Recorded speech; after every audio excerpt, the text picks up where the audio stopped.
lagi bersama kami di kanal Hukum TV di dalam acara Question and Answer, di mana kali ini ada beberapa pertanyaan yang masuk di akun Twitter kami @kanalhukum, di mana salah satunya dari @adiamorevol.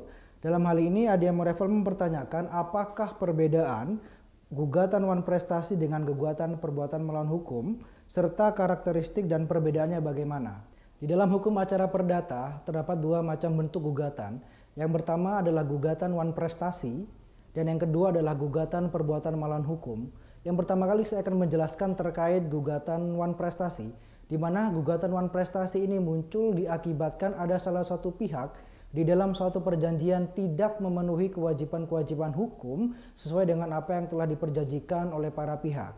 Kalau kita merujuk di dalam pasal 1234 KUH Perdata, di mana di dalam pasal tersebut menjelaskan di dalam suatu perjanjian itu haruslah ada yang pertama memberikan sesuatu, yang kedua adalah untuk melakukan sesuatu, dan yang ketiga adalah untuk tidak melakukan sesuatu.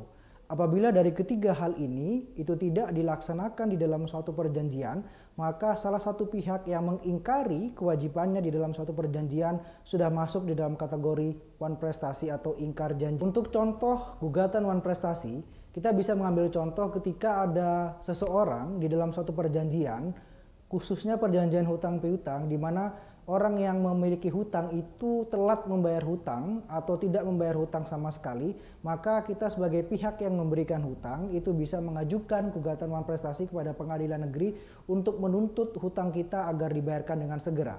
Apabila kita melihat contoh lain lagi, seperti apabila kita membeli suatu barang, di mana barang tersebut itu kita sudah membayarkan semuanya, tetapi kita menerima tidak sesuai dengan spesifikasi yang seharusnya, atau kita menerima barang tidak sesuai dengan apa yang kita beli, maka itu sudah masuk dalam kategori gugatan wan prestasi. Untuk yang kedua, terkait gugatan perbuatan melawan hukum, terkait pengertian perbuatan melawan hukum seperti yang telah dijelaskan di dalam pasal 1365 KUH Perdata, tidak hanya suatu perbuatan yang bertentangan dengan suatu peraturan perundang-undangan, tetapi dalam hal tersebut juga masuk diantaranya hal-hal yang bertentangan dengan kaidah-kaidah, norma sosial dan norma-norma lain di masyarakat, seperti yang pertama yaitu melanggar hak orang lain, dan yang kedua bertentangan dengan kewajiban hukum dari yang melakukan perbuatan itu, dan yang ketiga adalah bertentangan dengan kesusilaan yang dalam hal ini maupun dalam asas pergaulan di dalam kemasyarakatan mengenai kehormatan orang lain atau barang milik orang lain.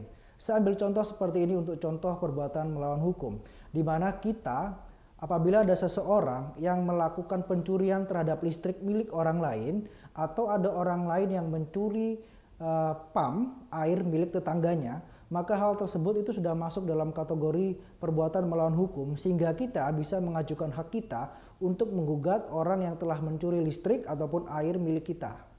Demikianlah jawaban atas pertanyaan yang disampaikan oleh @adiamorevol.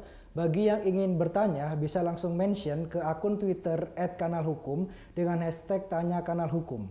Demikianlah question and answer kali ini. Sampai jumpa di question and answer selanjutnya.